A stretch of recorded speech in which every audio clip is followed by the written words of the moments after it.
पोथी पढ़ पढ़ जगमुआ बयान पंडित को, ढाई आखर प्रेम के पढ़स पंडित हो। भारतीय दुख दर्द को बयां करने वाला मध्यकाल का सबसे प्रगतिशील व्यक्तित्व। चलिए जानते हैं महान भारतीय ज्ञान और चिंतन परंपरा के वाहकों में से एक संत कबीर के बारे में।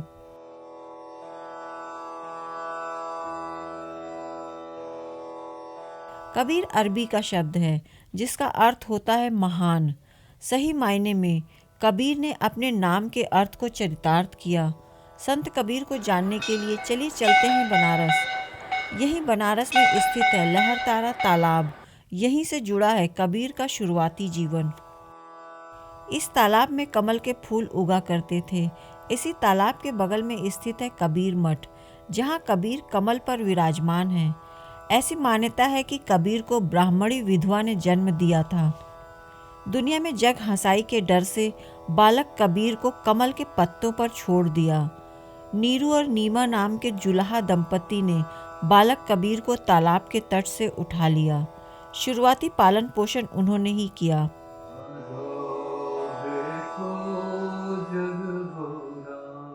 कबीर पंथ के दूसरे संप्रदाय के अनुसार कबीर कमल के पत्तों पर अवतरित हुए। कबीर के जन्म से जुड़े विवाद ऐतिहासिक कम हैं, परंतु हमारी संस्कृति से जुड़ी मान्यताओं से प्रेरित लगते हैं। परंतु इन बातों का कबीर पर कोई फर्क नहीं पड़ने वाला था, क्योंकि कबीर किसी को भी छोड़ने वाले नहीं थे।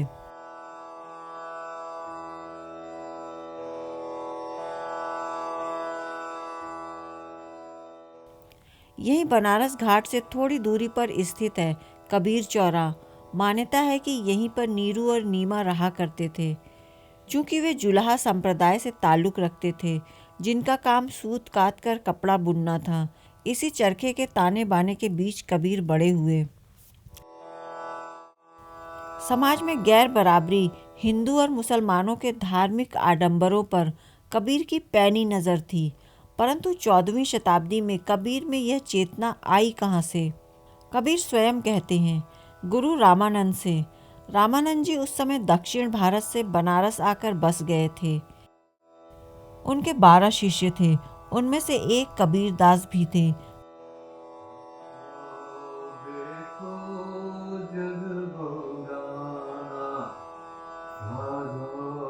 रामानंद ने ही भक्ति से कबीर को जोड़ा। रामानंद कहते हैं, महानता जाति में नहीं बल्कि कर्म में है। कबीर ने भक्ति के इस अर्थ को गांठ बांध लिया। भक्त और भगवान के बीच में किसी भी बिचौलिए को मानने से इनकार किया। कबीर ने कहा, हम सबके अंदर ईश्वर बसता है और हम उसकी तलाश में इधर उधर भटकते रहते हैं। कबीर कहते हैं, आत्म ज्ञान बिना नर भटके, कभी मथुरा कभी काशी, मिर्गा नाभि बसे कस्तूरी, बन बन फिरत उदासी, पानी में मीन प्यासी, मोहे सुन सुन आवे हासी। कबीर ने किताबी ज्ञान के बजाय जीवन और समाज के अनुभव को तरजीह दिया और जो कुछ भी कहा डंके के चोट पर कहा। तू कहता कागज की लेखी, मैं कहता आखन की देखी। 14वीं शताब्दी का काशी धार्मिक संघर्षों से अछूता नहीं था।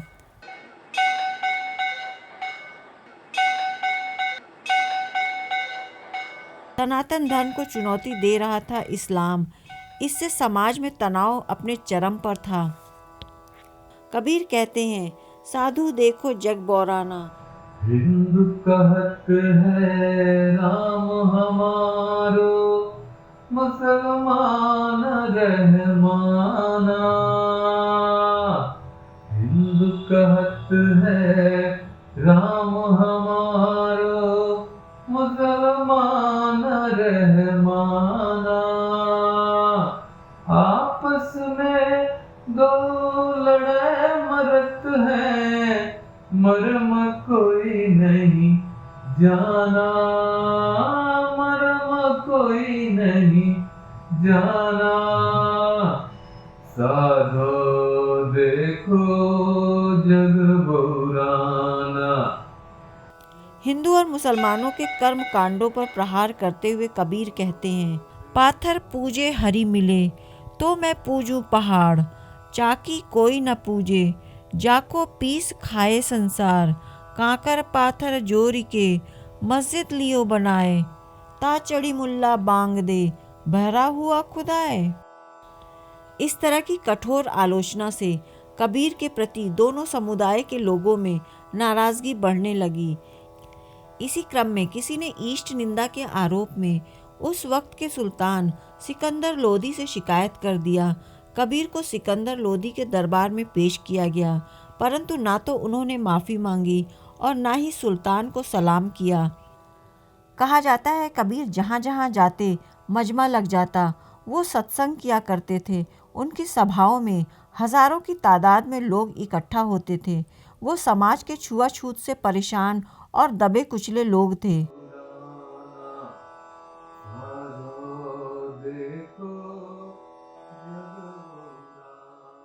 उनकी सभाओं के ऐतिहासिक प्रमाण तो नहीं मिलते, परंतु वो लोक कथाओं में, लोगों की बोलचाल में आज भी मौजूद हैं। कबीर चौरा मठ के संचालक विवेक दास कहते हैं, कबीर हर जगह मौजूद हैं, हमारी भाषा में, हमारे व्यवहार में, पर हमें पता नहीं होता। उनके दोहे का उदाहरण देते हैं, जैसे कोई किसी दुर्घटना से बच जाता है तो हम यूं ही कह देते हैं, जाको रखे साइयां मार सके ना कोई।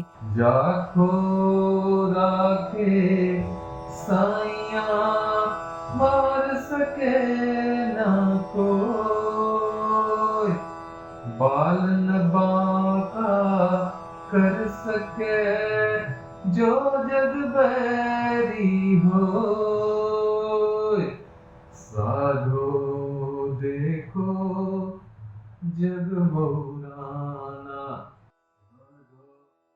कबीर के बारे में चर्चा करते हुए हिंदी साहित्य के प्रसिद्ध आलोचक अशोक वाजपेयी कहते हैं कि भारत जिन तत्वों से बना है उनमें एक कबीर तत्व भी है। वो इस अर्थ में कि जो स्थापित मान्यताएं हैं, जो दी हुई दुनिया है, उसे वो मानने से इनकार करते हैं, उसे चुनौती देता है, जिसे हम कबीर चित्त कह सकते हैं। देखो जग अशोक वाजपेयी आगे कहते हैं, यदि कबीर आज सौभाग्य या दुर्भाग्य से जीवित होते तो कहीं जेल में सड़ रहे होते, क्योंकि जिस ढंग से उन्होंने ढोंग आडंबर पर गहरा आघात किया है, आज बहुत सारे तथाकथित लोगों की भावनाएं आहत हो जाती। चाहे हिंदू हो या मुसलमान, उन्होंने उनके ढोंग और आडंबर पर प्रहार तो किया, परंतु उन्होंने भक्ति का साथ कभी नहीं छोड़ा। भक्त और भगवान के बीच किसी भी तरह के बिचौलिए को हमेशा नकारा। कबीर ने निर्गुण के उपासना का मार्ग बनाया, निर्गुण की उपासना को निर्भय होकर करना सिखाया। अंत में यही कहा जा सकता है, कबीर ना हिंदू थे ना मुसलमान, कबीर हिंदुस्तान थे, जो सबकी खैर यानी सबकी शुभ की कामना करता है। कबीरा खड़ा बाजार में सबकी मांगे खैर, कबीरा खड़ा बाजार में सबकी मांगे खैर, ना काहू से दोस्ती ना काहू से बैर, साधो देखो जग बहु